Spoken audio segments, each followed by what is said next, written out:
weiß ja am besten, was es bedeutet, genitale Verstümmelung zu erfahren, als kleines Mädchen. Und die Folgen, die Schmerzen, die ich dadurch erlitten habe, die Behinderung, die sieht man ja wirklich nur an meinen Händen. Jeden Tag kämpft Fadoumo Korn mit dem, was ihr als Kind in Somalia angetan wurde. Seit über 30 Jahren arbeitet sie in Deutschland als Dolmetscherin und Autorin. In den letzten Jahren kommen immer mehr alleinreisende, genital verstümmelte Mädchen nach Deutschland, die Hilfe brauchen. Die schwerste Beeinträchtigung der Sexualität, aber die ist eigentlich ganz besonders gewollt. Das ist ein zentrales Motiv für diese jahrtausendealte Tradition, dass die Frauen keine Möglichkeit haben sollen, Sexualität auszuleben oder gar sich daran zu erfreuen.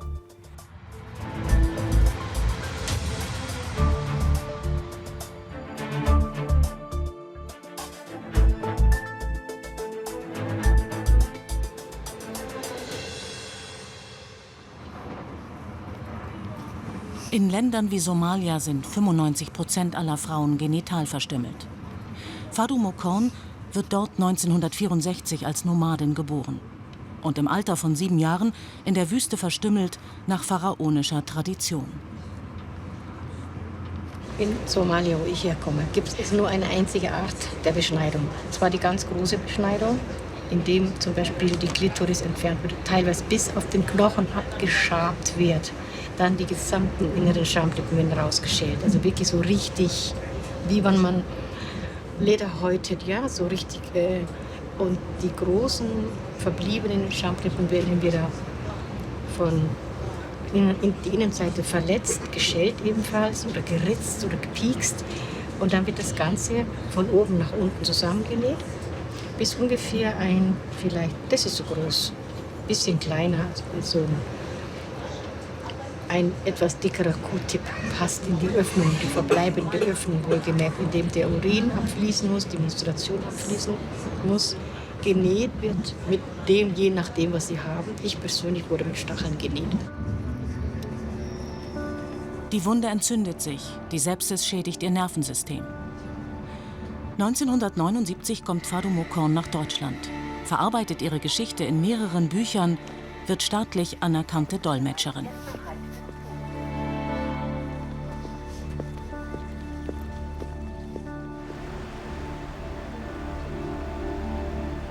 Sie lernt beim Übersetzen viele Schicksale kennen. Auch Nemco, die als Kind aus Somalia geflohen ist. Ich bin die Nemco, bin 20 Jahre alt. Ich komme aus Somalia und bin seit 5 Jahren hier in Deutschland. Fadoumo war halt für mich so wie eine Mama, die für mich immer da ist. Du hast ja immer noch keinen Reißverschluss, oder? Nein. Oh, ich kann reden, was ich will, oder? Natürlich. Ja, na, aber du hörst ja eh nicht auf mich, oder? Die Männer wollen eine beschnittene Frau, weil wenn sie nicht beschnitten ist, sie ja keine Frau. Das ist unnützlich. Die kann man überhaupt nicht wie eine Frau nehmen. Dann ist sie unreinigte Frau. Also das ist keine richtige Frau, die kann man nicht haben.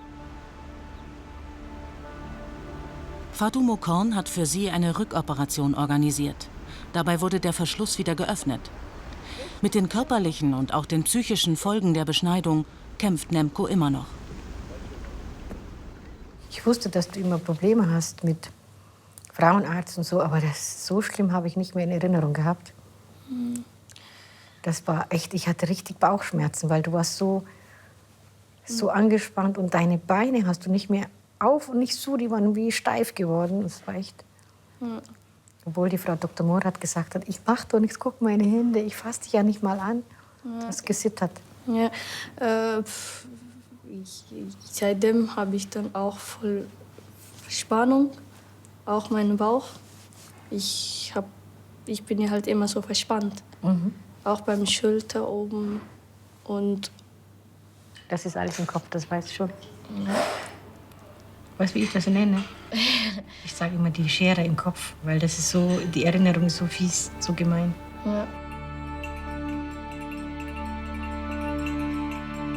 Nemco wird im Alter von 5 Jahren in Somalia beschnitten, nach pharaonischer Tradition. Sie sagt, Sie habe keine Erinnerung mehr, aber Albträume, die immer wiederkehren. Ich habe nur geträumt, dass jemand vor mir steht und mich beschnitten will. Und als ich dann kleiner war, wo ich dann beschnitten war, habe ich dann auch diese Träume gesehen, wo ich dann geschrien habe, da dann Blut und so alles auf dem Boden war. Und diese komische Dame da war, die mich beschnitten hat, da habe ich dann immer geträumt und konnte halt die Augen nicht mehr so machen.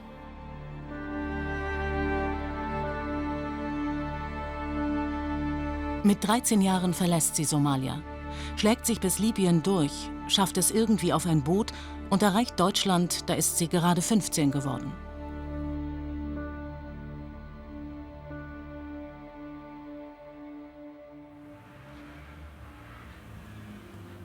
Das Leid genital verstümmelter Frauen kennt der Frauenarzt Dr. Christoph Zerm aus seiner Praxis. Er ist einer der wenigen Gynäkologen, die sich in Deutschland mit dem Thema befassen. Seit über 20 Jahren behandelt er betroffene Frauen, erstellt Gutachten, vermittelt Operationen auch zur Wiederherstellung der Klitoris. Die Anwendergesellschaften sind patriarchalisch geprägte Gesellschaften, in denen die Frauen grundsätzlich eine nachrangige Rolle spielen. Und aus dieser nachrangigen Rolle werden sie zu einem halbwegs vollgültig anerkannten Mitglied der Gesellschaft nur durch Verheiratung. Das ist die Grundlage in allen Anwendergesellschaften. Der Eintritt oder das Ticket, um verheiratet werden zu können, ist aber die Beschneidung. Ist ein Mädchen nicht beschnitten, kann es nicht verheiratet werden, weil es quasi wie eine Prostituierte abgewertet wird. Und weil das so ist es die verinnerlichte Fürsorge der Mütter und Großmütter, dafür zu sorgen, dass das nachwachsende Töchterchen eine reelle Chance in dieser Gesellschaft hat. Das ist so verinnerlicht, diese Pflichtauffassung, dass die Frauen selber dafür sorgen, weil sie ja wissen, wie unterdrückt sie sind in der Gesellschaft, dass sie dafür sorgen, dass wenigstens diese Eintrittsmöglichkeit, halbwegs anerkannt zu werden in der Gesellschaft, gewährleistet ist, damit dieses Mädchen überleben kann, letztendlich. Die Männer werden genauso erzogen. Nur ein beschnittenes Mädchen darfst du heiraten. Stellst du fest in der Hochzeitsnacht, dass es nicht beschnitten ist, bist du verpflichtet, bei Strafe der gesellschaftlichen Ächtung, bist du verpflichtet, das Mädchen wieder mit Schimpf und Schande zu den Eltern zurückzuschicken. Das heißt, beide Geschlechter sind Opfer dieser jahrtausendealten Tradition. Weltweit sind nach Schätzungen der WHO ca. 200 Millionen Frauen genital verstümmelt. Immer mehr suchen Schutz in Deutschland. Das Thema Genitalverstümmelung rückt in den Fokus deutscher Behörden. Doch es fehlt an Expertise im Asyl- und im Gesundheitssystem. Ehrenamtliche wie Fado Mokorn füllen die Lücke. Manchmal fragen sie mich ja alle, warum mache ich so eine Arbeit, zum Beispiel mit den Mädchen, das ist doch so anstrengend. Aber ich denke, ich hatte damals keine Hilfe gehabt. Mir hat keiner geholfen, als ich so in deiner Situation war. Ich hätte so gern gehabt, wenn eine erfahrene Frau sagt, ach, ich kenne den richtigen Arzt, kein Problem, ich gehe mit dir und vorher die Beratung, dass du jemanden hast, der dich festhalten kann, weißt du. Und ich hatte keinen und ich habe mir geschworen, wenn ich mal die Möglichkeit habe, dass ich Mädchen helfe. Deswegen hat sie den Verein Nala gegründet, mit dem sie ehrenamtlich hilft. Hallo Nalas, ich bin jetzt an der Universität in der Gießeler Straße. Ich bin in 3 Minuten da. Wehe, ihr seid nicht da. Alle 2 Wochen trifft sie sich mit ihren Schützlingen in einem Bürgerhaus in München-Schwabing. Die meisten Mädchen hat sie als Dolmetscherin kennengelernt. Sie leben verstreut in ganz Oberbayern und kommen aus Ländern wie Eritrea, Somalia, Äthiopien. Der Großteil ist minderjährig und darf deswegen von der Kamera nicht gezeigt werden. Möchtest du Praktikum machen oder bist du schon dabei? Ich mache schon Ausbildung, ja. Ich habe ja noch nicht genau Platz, aber ich mache schon, ja. Aber du willst auch im medizinischen Bereich, oder wie? Nein. Aber was willst du eigentlich werden? Was willst du als Beruf? Kindergarten. Kindergarten? Und? Oh, Erzieherin, oder? Oh, schön. Am liebsten aber reden die Mädchen über Männer. Sie sind schließlich alle in der Pubertät. Weißt du, hat es sich immer so hingestellt, dass wir alles sehen, dass wir einen schönen Bauch und hier, na so. Es ist genauso bei den Ausländern, wenn sie in der Disco sind, die stehen die ganze Zeit so. Es ist so geil, bei denen anzuschauen, einfach nur dahin gehen und die zu schauen. Das ist super. Genau. Spielerisch will Fadou Moukonne einen Weg zeigen, in dieser fremden, offenen, westlichen Welt Weiblichkeit und Sexualität zu finden, trotz der Traumatisierungen.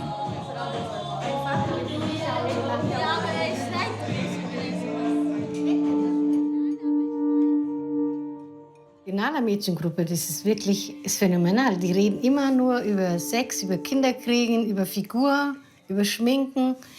Ich glaube, die sind alle spät pubertär. Sie dürften vermutlich in Kriegswirren, Flucht, Gefangenschaft, in Liebe, in alles nicht ihre Weiblichkeit ausleben. Und hier dürfen sie. Und Sex, glaube ich, ist für sie etwas so diffuses. Sie können das nicht fassen. Die sind alle verliebt mit dem Herzen. Jeden Tag in irgendeinen anderen. Jeden Tag sind sie verliebt.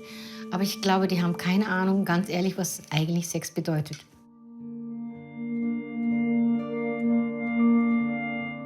Und obwohl die meisten Mädchen operativ wiederhergestellt wurden, ist ihnen klar, dass der Eingriff in ihrer Kindheit ihr Sexualleben für immer beeinträchtigen wird. Also, wo Sex gesprochen war, es halt vielleicht, dass wir wegen der Beschnittung, dass die Frau beschnitten ist, dass dann, was wird dann später, wenn sie verheiratet ist, wie die halt dann der Mann mit ihr umgeht, wie der das macht. Aber wenn halt eine beschnittene Frau dann Operation gemacht hat, das funktioniert ja. Weil meistens weiß ich nicht, wie halt die anderen machen, aber man hat ja Sexgefühle nicht. So wie die andere Frau ist man nicht so offen und da wird man halt keine Gefühle haben. Die Aufklärungsgespräche in der Gruppe mit einer Sexualtherapeutin haben Nemco noch verwirrt zurückgelassen. Der ganze Körper sei eine erogene Zone, hat sie gehört. Das ist für sie vor allem Theorie. Einer von beiden meinten halt, dass man auch Sexgefühle im Kopf zeugen kann, dass man einfach dieses Gedanken hat, aber ich weiß nicht, wie das funktioniert. Für all diese Fragen ist Fadou Moukonne Ratgeberin, beste Freundin, Mutter. Eine kräftezehrende Aufgabe.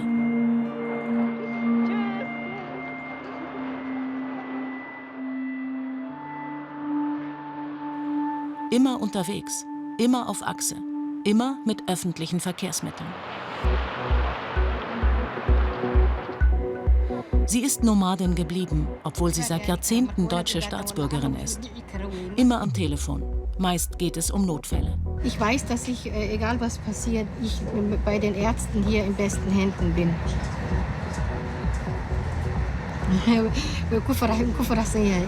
Okay. Shit, wir müssen aussteigen.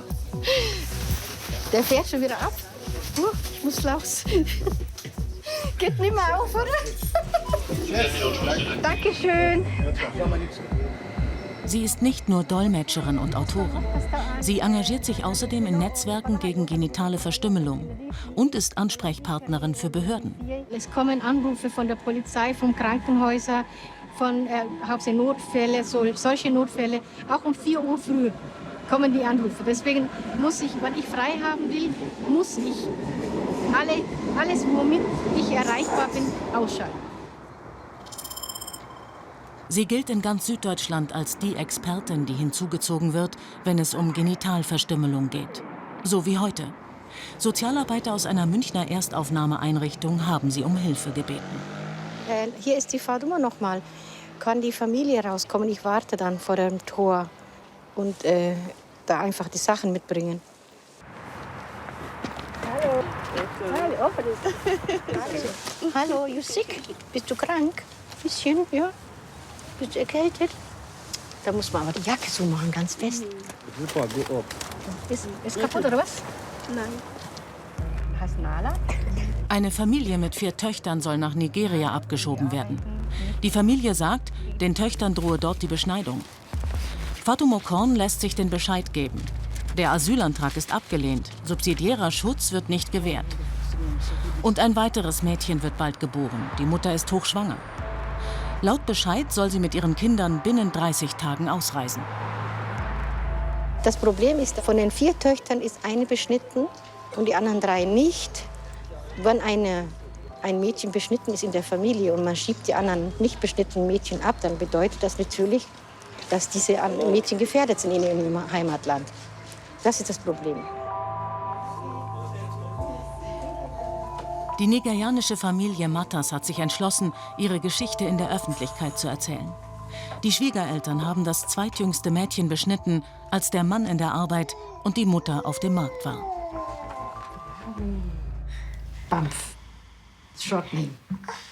It's easier. Yeah?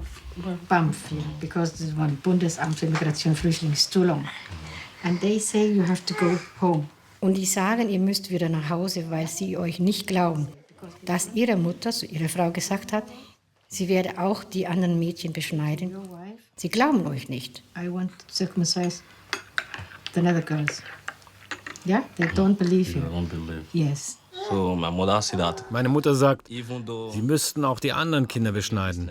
Ich habe Nein gesagt. Ihr habt kein Recht, das zu tun. Warum wollt ihr meinen Kindern Schmerzen zufügen? so why do you people want to give my children pain? Darum sind wir nach Deutschland gekommen, damit unsere Kinder eine Zukunft haben können. Bei drohender Beschneidung wird in Deutschland geprüft, ob es im Heimatland Binnenfluchtmöglichkeiten gibt. Im Falle dieser Familie sagt das Bundesamt, die Frau könne sich den Schwiegereltern auch entziehen, indem sie mit ihren Kindern im Großraum Lagos untertauche. Es gab erstens keinen Dolmetscher oder Dolmetscher in jeder Sprache. Zweitens, dass man diese Familie zumutet, ja, ihr könnt ja irgendwo im Lagos, in der Hauptstadt von Nigeria, untertauchen. Das ist halt einfach so, naja, irgendwie wird es schon gehen. Ihr müsst riskieren und das ärgert mich natürlich, das macht mich wirklich wütend.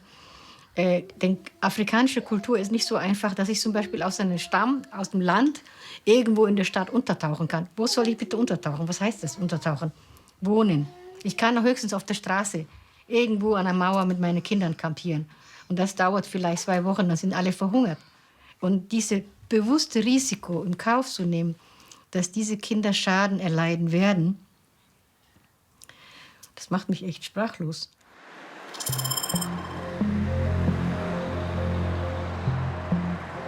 Zu Einzelfällen nimmt das Bundesamt für Migration und Flüchtlinge in Nürnberg grundsätzlich keine Stellung. Doch auf die Frage, ob in einem Bescheid des Bundesamtes tatsächlich die Empfehlung ausgesprochen wird, in einer Großstadt wie Lagos unterzutauchen, geht die zuständige Direktorin doch ein. Ja, aber das Untertauchen ist hier in Anführungszeichen gesetzt. Also es gibt bestimmt Voraussetzungen, die wir prüfen müssen, wenn wir annehmen, dass eine inländische Fluchtalternative besteht. Das Wichtigste ist natürlich, dass es am Ort dieser Fluchtalternative sicher sein muss. Diese Fluchtalternative muss erreichbar sein und es muss dem Betreffenden möglich sein, dort ein Existenzminimum aufzubauen. Und hier ist es ja so, dass Lagos eine große Millionenstadt ist. Lagos liegt auch im christlichen Süden. Das heißt, vom Grundsatz her kann man schon annehmen, dass eben es möglich sein wird, dort unterzukommen und sich ein neues Umfeld aufbauen zu können.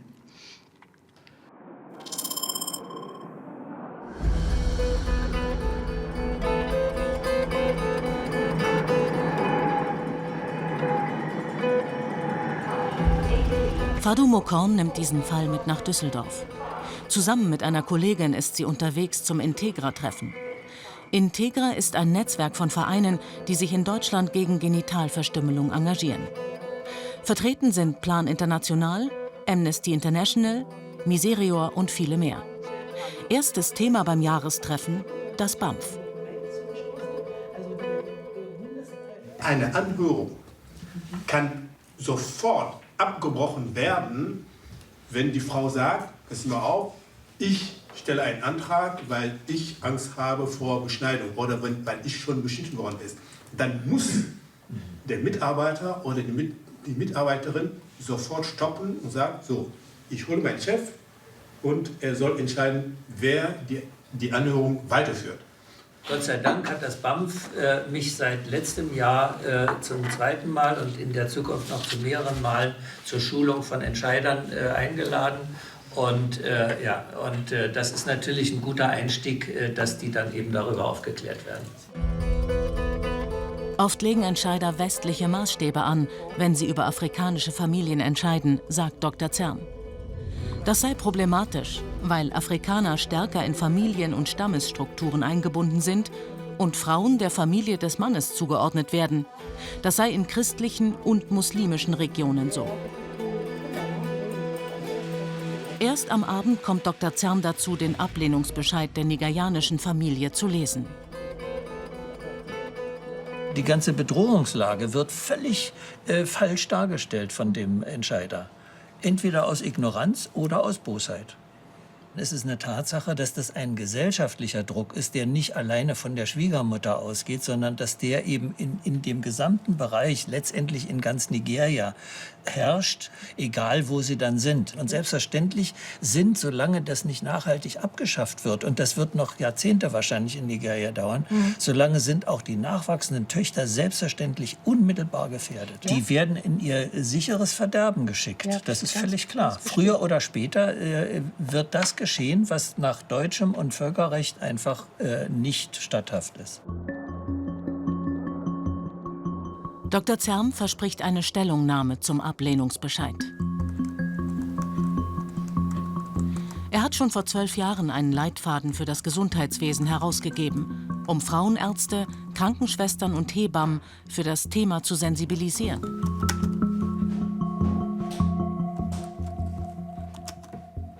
Also die WHO hat das ein bisschen klassifiziert, und zwar nach anatomischen Gesichtspunkten.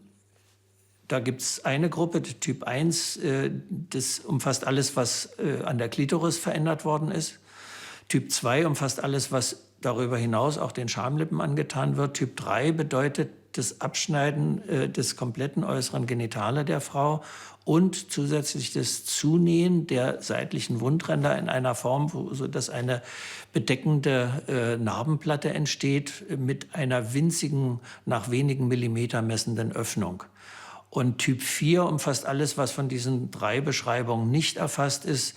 Das heißt, alles, was man an verätzenden, einschneidenden, durchbohrenden oder sonst was für Maßnahmen den Schamlippen und der Scheide antut. Weibliche Genitalverstümmelung ist auf der ganzen Welt verbreitet. In Ländern wie Ägypten, Somalia, Djibouti, Mali und Burkina Faso sind über 75% aller Frauen betroffen. Bis zu 50% sind es in Mauretanien, Äthiopien, Indonesien. Zwischen 5 und 50% sind es in mehreren Ländern in Südamerika, Afrika und im Nahen Osten. Beschnitten wird sowohl in muslimischen als auch in christlichen Regionen.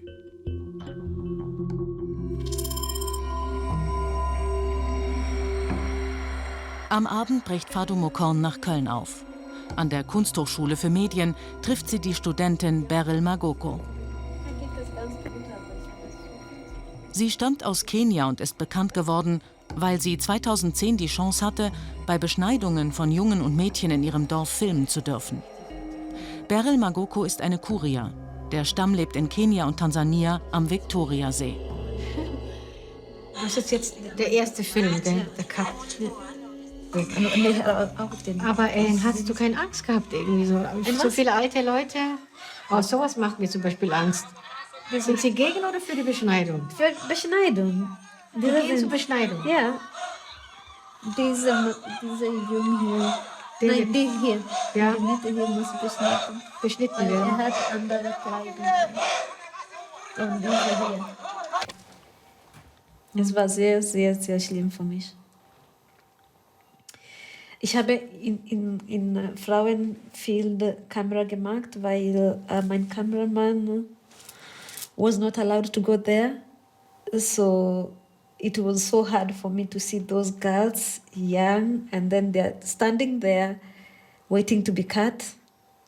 It was hard for me. It was not easy for me. I could reach home. Immediately I'm with I'm at my home, then I start crying.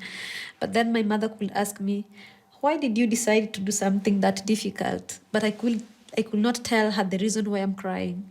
I was crying because I saw these young girls and I remember what I went through. And then the following day, I will still go back. So it was not easy, but I had to tell the story. This is one of my childhood stories. And then I said, I will tell the story when I grow up. So I couldn't back down. I wanted to do it. I know it was hard, but I'm happy I did it. Yeah. Immer in geraden Jahren werden beim Stamm der Kuria Jungen und Mädchen gleichzeitig beschnitten. Die Stammesältesten rufen die Beschneidungszeit, die Cutting Season, aus. Weil die Genitalverstümmelung von Mädchen in beiden Ländern verboten ist, wird sie beim Fest der Jungen an einem abgeschirmten Ort durchgeführt.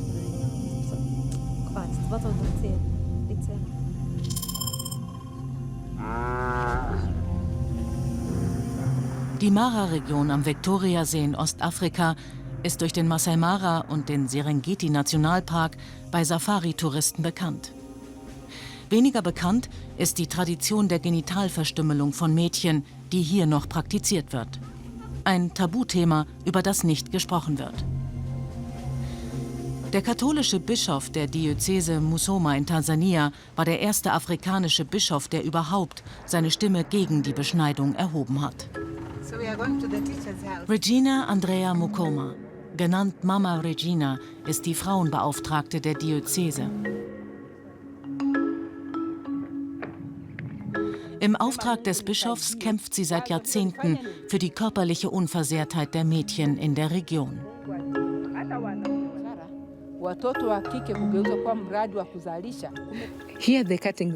Hier sind die Beschneidungen zurückgegangen. Und wissen Sie warum? Es ist nahe an der Stadt. Das ist eines der Kuria-Dörfer, das nahe an der Stadt ist. Je weiter man von der Stadt weggeht, umso grausamer wird es.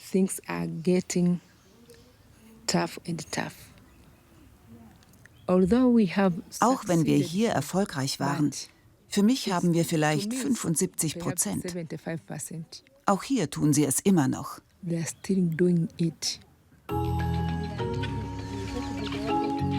Mama Regina ist misstrauisch. Alle wissen, Mädchenbeschneidung ist in Tansania bei Strafe verboten.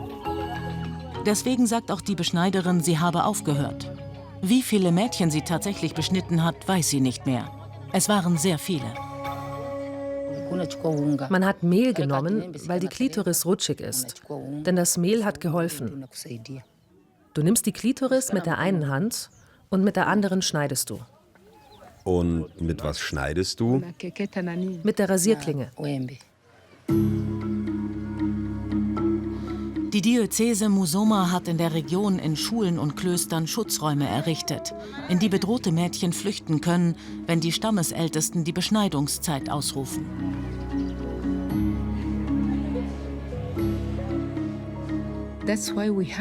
Wir haben die Kinder in den Schulen trainiert. Wir haben Clubs gegründet, Kinderclubs, damit sie uns informieren können.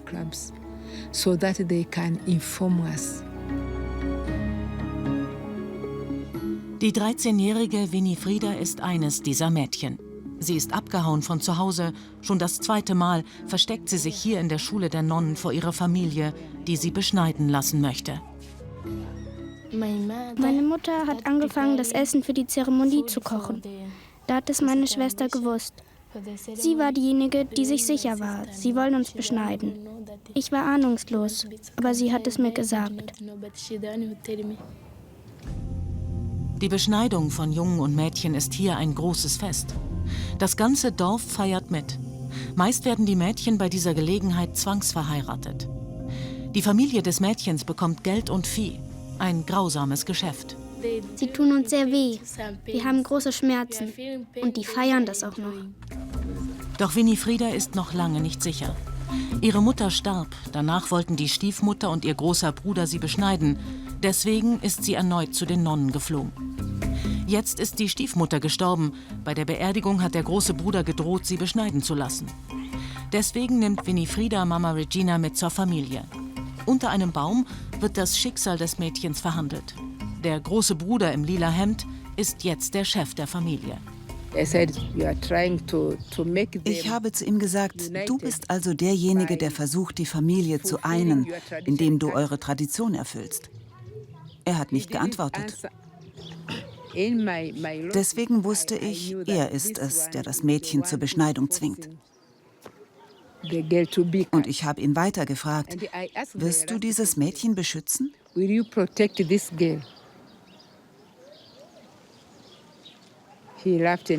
Er hat gelacht und gesagt, ich zwinge niemanden. Da habe ich gewusst, er will es tun.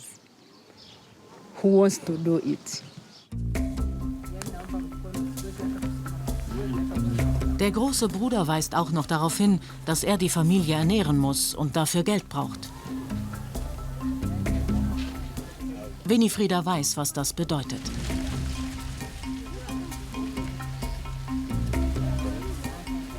Er lügt. Er hat nicht die Wahrheit gesagt. Er lügt, weil er euch gesehen hat. Wenn ich allein gewesen wäre, hätte er nicht so geredet.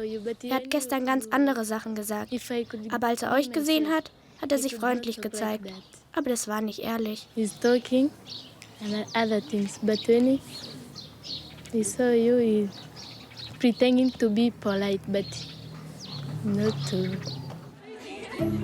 Winifrida will im Internat der Nonnen bleiben. Mit Spendengeldern aus Bayern von Sternstunden werden die Schutzräume für bedrohte Mädchen mitfinanziert. Auch in christlichen Regionen Afrikas sind Mädchen nicht sicher vor Verstümmelung.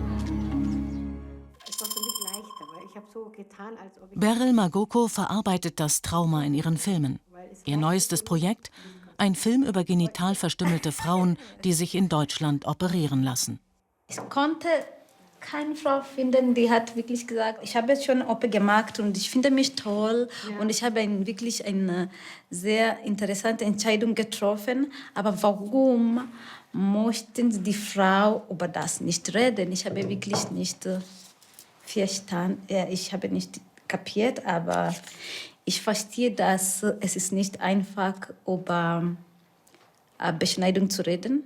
Dieses Schamgefühl, die schämen sich also, weil man spricht nicht über Beschneidung. Manche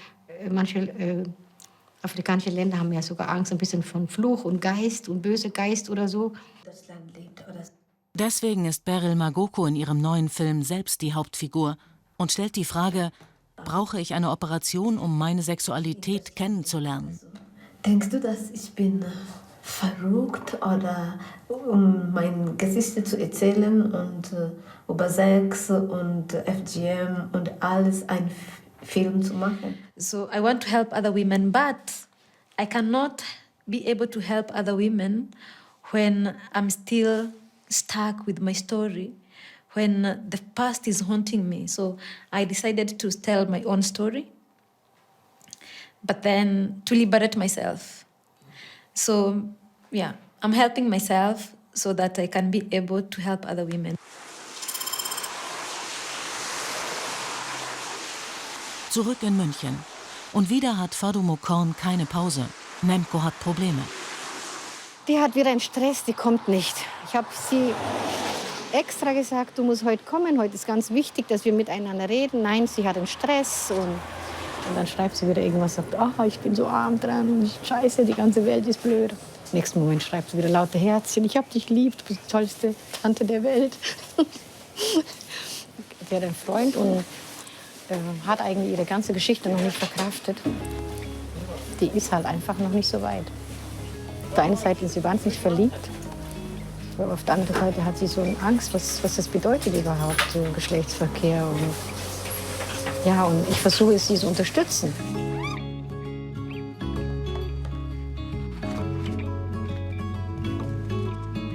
Jetzt habe ich einen Freund und der kommt aus Deutschland. Schmetterlinge im Bauch? Schon, ja.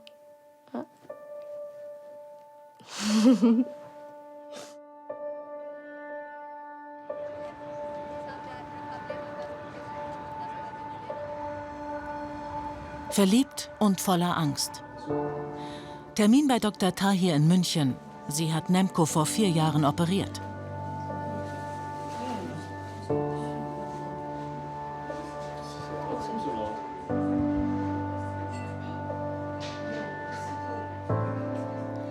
Lange war Nemco nicht in dieser Praxis. Aber Frauenarztbesuche wecken traumatische Erinnerungen. Der letzte Termin am Chiemsee war eine Katastrophe. Hallo Nemco. Hallo. Grüß dich. Grüß Gott, hallo. Geht es dir gut? Ja. Ja, schön, dass du wieder da bist. Nemco verträgt die Pille nicht, die ihr die andere Frauenärztin verschrieben hat. Sie möchte eine neue ausprobieren. Bist du schon 20 Jahre? Ich habe ja halt einen Freund und ich habe das weiß ich nicht, musst du mir erzählen. Ja. Wie ist das jetzt, seitdem du einen Freund hast? Wie ist da eure intime Beziehung? Hast du Schmerzen? Ist das überhaupt möglich? Ist das einfach? Also wir haben bis jetzt keinen Geschlechtsverkehr. Genau. Ist nicht möglich. Oder? Nee, also ich habe dann dieses Bar nicht, weil ich werde immer so verspannt. Hast du Angst? Und Angst. Und da haben wir dann gedacht, vielleicht lasse ich dann mir Zeit. Und erstmal nehme ich die Pille, vielleicht geht die Schmerzen auch ein bisschen nicht so halt wie es ist. Da wird vielleicht was Besseres werden. Ne? Ja. Aber so, ich meine, nach der Operation durfte jetzt nicht so starke Schmerzen sein. Aber ich denke, das auch dann vom Kopf her und so, du bist noch nicht ganz bereit. Bekommst du vorne das Rezept und alles, was du brauchst. Ja, danke schön. Ich danke Ihnen. Ja, bitte Danke. schön. Ja, bitte.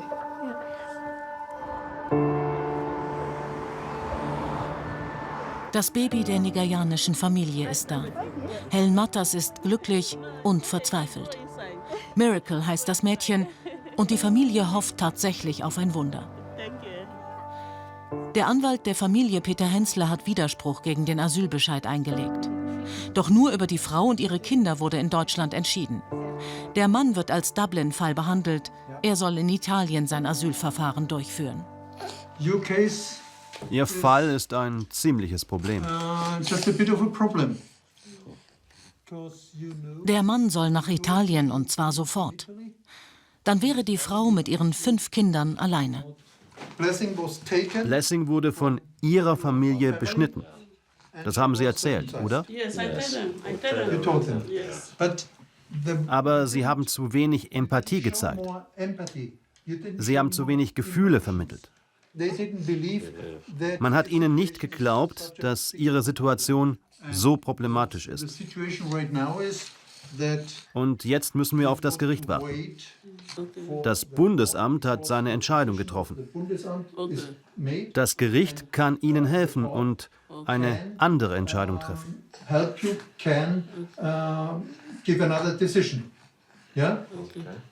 Zum Ablehnungsbescheid des BAMFes steht oben drüber. Mittlerweile liegt auch eine gutachterliche Stellungnahme von Dr. Zerm vor. Er schreibt natürlich, dass konkrete Gefahr, akute Gefahr besteht für alle Kinder. Ja, das ist natürlich sehr hilfreich. Werde ich bei Gericht einreichen. Ganz klar. Rumsitzen und auf die Gerichtsentscheidung warten. Das ist das Schicksal der nigerianischen Familie.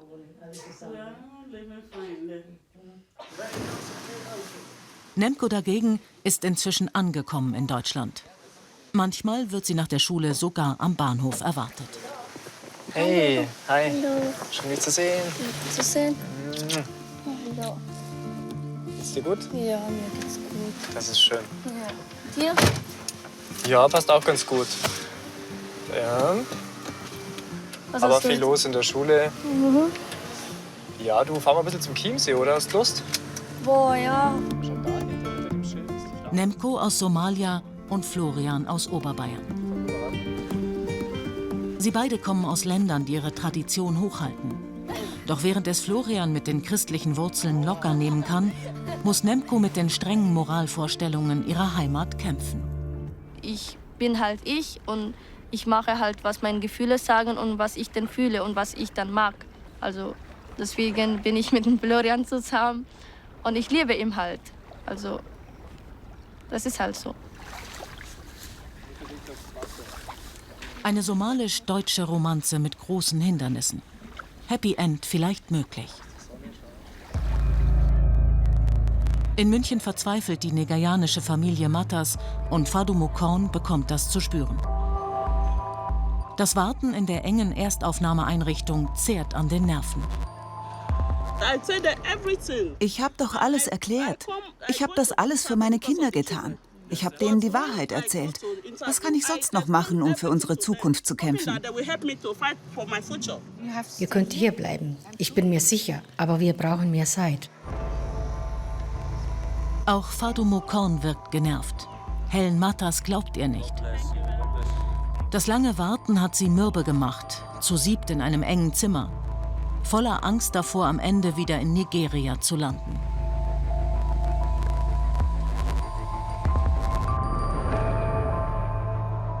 Das Bundesamt bleibt dabei.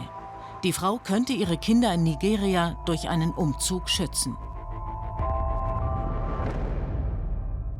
Man muss ja sehen, dass unsere neue Entscheiderschaft dabei ist, sich jetzt vertieft in diese Themen einzuarbeiten. Wir haben ja durch diesen sehr starke Flüchtlingszuwanderung in den Jahren 2015, 16 unseren Personalstamm vervielfacht und wir mussten auch auf diesem Sektor das Personal ganz neu uns auch für diese Aufgaben heranziehen und sie schrittweise ausbilden. Und da kommen wir jetzt immer besser voran und dringen auch immer tiefer in diese ganzen Phänomene herein. Ich glaube, das ist grundsätzlich hier eine gute Entwicklung.